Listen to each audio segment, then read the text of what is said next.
This is Sergio from MMA-Prospects.com. I am joined today by Valor FC, Valor FC's Dre Miley. Dre, how you doing? I'm good, man. How you doing?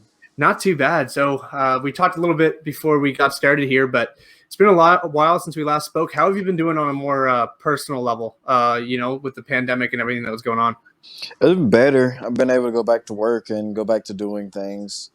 So it's all almost back to normal. Almost back to normal. So it's been really good. It's been really good. I'm glad to be back in the gym training full time now. What sorts of protocols do they have there with the gym? I'm up in Canada, so it's shutdowns here are like on and off. Like every once in a while, we'll be shut down for like 2-3 weeks, and then gyms open up again. So what's it been like there where you are? They have opened it up to the gyms. The gyms are not being touched at all. I think restaurants is either 25 or like 50% capacity. No, you still can't go in the hospital with people and all that stuff. So they do the social distancing, but it's more relaxed now. So if you wear your mask, you're good to go. But other than that, it's almost like nothing really changed except for everybody just walk around wearing a mask everywhere they go. So yeah, it's very weird. I remember the first time I went to a grocery store, I was like, "This looks like an apocalypse." Like it was very weird with the masks. But yeah. It's good that the gyms are open for you, and I'm sure it's nice to be back in there training full time. Oh yeah, 100%. I miss that because like training at home is fun and all, but like you can't get the proper work. You can work on technique 1,001 times, but as far as like getting the body and knowing how to, what to destroy on the body is hard. Was that one of the reasons for the layoff? Obviously, the pandemic and restrictions forced people to take some time off, but it has been a little while, even since things have been opened up, since we've seen you back in there. What was one of the main reasons for that layoff? Oh, for the reason why I couldn't fight? Oh, it's mostly because of the opponents. They really had nothing to do with me. Like I was in the gym, my opponents were in the gym, and some of them didn't want to make the weight, and then some of them just didn't want to fight. They didn't want to take that fight with me because I guess it's a hard fight. It doesn't look good, or it does, It's a lot of pressure for that fight. So I don't know. I really don't know. I chalk it up as weight and people just not wanting to fight. So they're being like super picky with their fights. Yeah, you were scheduled, and I think there was actually a matchup set there in October, and that ultimately fell through. And then obviously the Jeremy Mitchell back and forth, you guys were supposed to fight. Couldn't happen. But here you are. You've got to fight. How excited are you to be back in there? I'm very excited. Been training nonstop for like a year, some fight camp wise. So it's been fun. It's been a fun experience to know that eventually I'm going to fight. But then I just, dive deep into just training and learning how to do different things and fixing things I need to work on and reinventing myself. So it's been a blessing in disguise as not being able to fight. So it's the way I'm taking it. And you've got a big fight, Jose Johnson. I mean, he's fought in the Contender Series. What's your thoughts on the matchup? I think it's going to be a really good matchup. He's a good striker. He's a very decent striker. He's kind of flashy, so it depends on really where a fight goes. I expect him to come out, pop his jab out, throw some head kicks. I expect him to circle towards my left side. I fully expect all of that. So it's mainly going to be him trying to be long, and then within the Valor cage, it's pretty small, so he can't run too far, and he can't really get his offense off. So that's what I'm expecting from him. So one of the Valor FC has been one of the few shows that have been able to put things on with an attendance. I know it's not full capacity or anything like that, but they do have some people in attendance. Does that excite you? The fact that there are people there and it's not necessarily an empty arena. It really does, because we really don't lose that at the gym because we still have people sit there and watch us spar too. So you still get that whole like there's an audience type thing. So, I mean, I've never performed in front of an empty crowd, but I venture to guess it'd be just like you're at the gym, except for you can go crazy and stuff like that.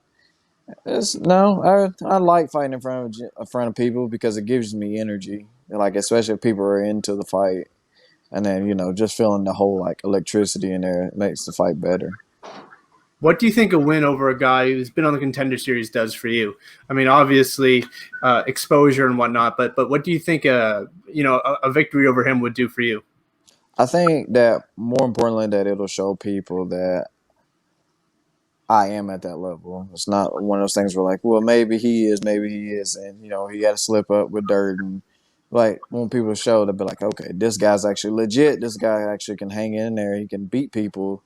They're pretty good. So, that's what I think. I think most importantly, this whole eye thing would be like, yeah, this guy has one eye, but he just beat this one guy who's like a really good striker and fought on the UFC, platform before. So raises my stock up and makes Dana White and Sean Shelby and Mick Maynard be like, okay, all right, we got to sign this kid because this guy has a story and, he's actually really good. It's not one of those things he just tried it because he's tough.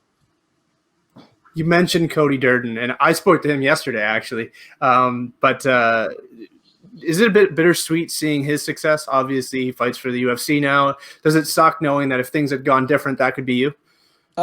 Sometimes. In the very beginning, it sucked, like, to watch him because I remember his first UFC fight. I watched him, and I was like, damn, that could have been me. It's like, dealing with that nonstop. And, it was watching it. But then the weird sense, it gave me extra motivation and like gave me extra like pats on my back, like you just fought a dude who just got signed by the UFC, and he did not really finish you as fast as he finished everybody else. So to me, that's the best thing for that. And I watch him, I was like, man, the first guy he fought, like that dude, he took that guy down so many times. I was like, first fight, like the first round of our fight, he didn't take me down not one time.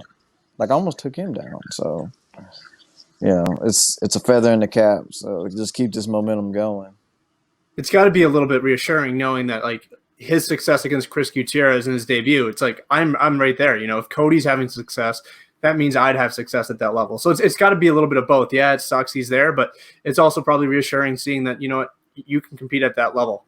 Yeah, 100%. That's the only thing I'm focused on. It's like I look at him and I see Jimmy Flick and Nathan Manis and all those guys. I'm like, these guys are literally from the same area as I am, and nothing really has changed.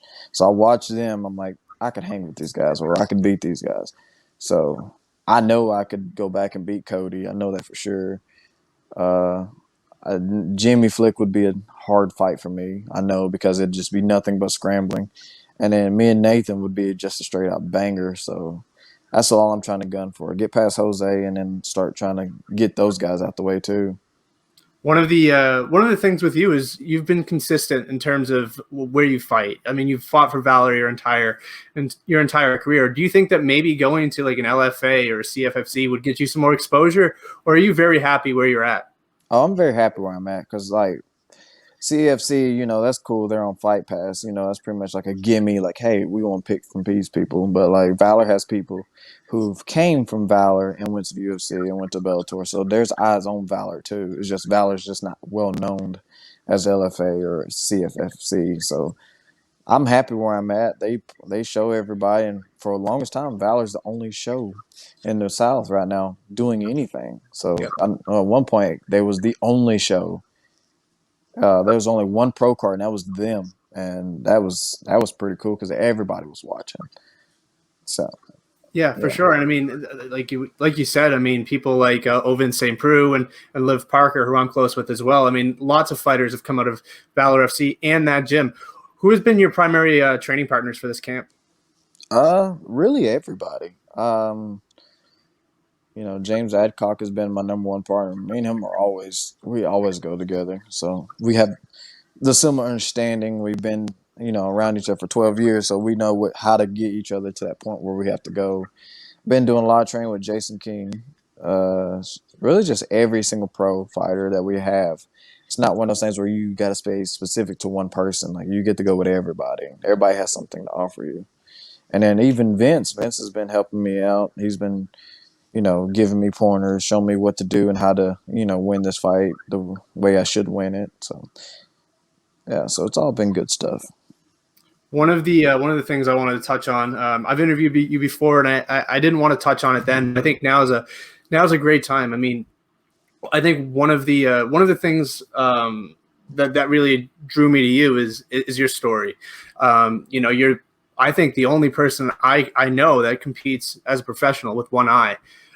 What has been the biggest challenge, other than the fact that you only have one eye, but more of a how do people take you seriously, or how do people overlook that And the fact that you're more than just a story. Uh, it's hard. People are always gonna look at me, weird. It's always like, oh, he's got one eye. There's no way he can do it. So I guess the biggest thing is showing people that I'm serious, and it's not just one of those things where, he's just, athletic and stuff like that. So the most challenging part is just to validate, it can be done. It's more a show of the higher shows that it can be done. Because I think it's the reason why UFC and Bellator's not pulled the trigger is because they don't know for sure, or if it's just because I'm fighting local people or because I'm a big fish in a small pond, they don't know. So I really don't care if anybody else takes me seriously. Because they're not giving me a paycheck. I'm not taking their money. So as long as I have a platform to perform on, whether it be UFC or Bellator or whatever, they will know that this guy's actually legit despite what he has going on for him. I know with Nick Newell, who fights with one arm, it took him a lot of convincing to give Dana White an opportunity on the Contender Series, and then it didn't go his way. What do you think it will take for you to be like, look, I'm ready for the UFC, for Bellator, or one of these big shows? Do you think it's just more wins, or what is it? You can win all day long, but I think it's the fact that you have to show that you are dominant. Like there's nobody that can outclass you. So like the people that he signed Ronnie Lawrence, and you see Ronnie Lawrence just go on a tear and start beating up people, and he applauded Ronnie Lawrence. Like the past two fights he's said nothing but high regards, and Ronnie doesn't do nothing but wrestle people to death and make them tired. He can strike with the person if he wants to, but he's so dominant that it doesn't matter. So I really believe since the whole Habib thing too, Habib showed everybody that you can be dominant and not have to knock everybody out. Like I can break a person and that fight wins. So it's really that, and just marketing. If I get more people to say, "Hey, I know such and such," and then it'd be good for me and be good for everybody else. What was the hardest thing to adapt? I mean, losing your eye, you can only imagine how devastating that is on a personal note, but when you have people who you know what they're going to do, they're going to circle to that side over and over and over again. How do you adapt to that? It's mostly depth perception that I had to overcome. It's like seeing where the person was, how far they was off, and could I, get away with doing some things. And that's all it really ever was. It's going to be. It's always me seeing if, hey, can I get this? Can I get this? Can I get that? So I know people are going to circle towards the left, which means like I develop a good left hand to where it doesn't matter. So if you go circle left, you're gonna get hurt. If you circle right, you're gonna get hurt. So you have to go straight through, and even then, you're still running to stiff punches. So there's a reason why most of my fights people don't like standing with me. So I work so hard on it. I want to ask a couple more questions, and then I'll let you go. For anybody who kind of goes through the same thing, whether it be fighting or basketball or any other sport, I'm sure the first thing they would do is like, oh, my sport's over. What advice would you give to them to continue down, and doing what they want, despite all the challenges that they may face? Just keep going. It sucks. It's supposed to be hard. If it was easy, everybody would do it. If you play basketball, play sport, and you're like, I give up whenever it's done, and that wasn't your sport to begin with, or you need to check your mind and be like, well, do I really want to do this? So really just keep pushing. It's going to suck. It's going to be bad. It's all this is going to happen, but you got to keep pushing through. Otherwise, it's not worth it.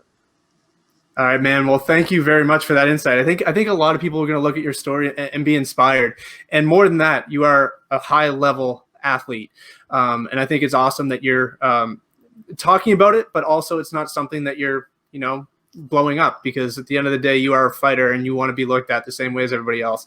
And I applaud you for that and respect you. For people who haven't seen you fight, what can they expect on April 2nd? Just a different version of me. So if you watch any of my old fights, you might as well just like toss them into like the recycle bin or whatever. Will be a different fight. I'm gonna be in this guy's face. I'm gonna take him down. I'm gonna beat him up. I can strike him if I want to, but I'd much rather just get him in and get him out. So whether it goes, 40 seconds or it goes 15 minutes, I'm gonna win this fight because definitely I want it more than he does. And I'm not gonna be nobody's stepping stone anymore. So expect me to go forward, don't stop until he breaks. And then when he breaks, I'm going to break him again. I love it, man. Is there anybody you'd like to thank before we end it? Thank my team at Knoxville Martial Arts Academy.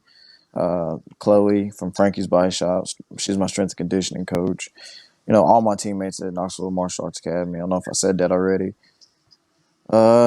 Any of my sponsors, it's too many names, and I'm also, depleted right now, so my brain's all whacked out. My three boys, Jordan, Cameron, Uriah, for, being who they are and all that stuff. My fiance, Kay Varela.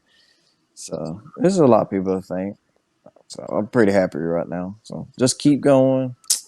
Hopefully get this win, and we get to go celebrate after I sign the contract.